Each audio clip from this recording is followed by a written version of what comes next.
The goal with this activity is to loosen up the hips. It's a really good move if you have any straight leg raise limitations, asymmetries in hip mobility. Here's what you're gonna do. Get a wall, get a box, get something to stand on.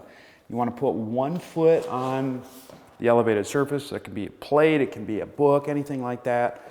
The other one's gonna be off, but the feet will be symmetrical. Hands on the wall like you partied too hard in Vegas. And what you're gonna do is you're gonna soften the knees. I want you to take a silent inhale through the nose. On the exhale, keeping the knees bent, you wanna walk your hands down, push your hips back a little bit.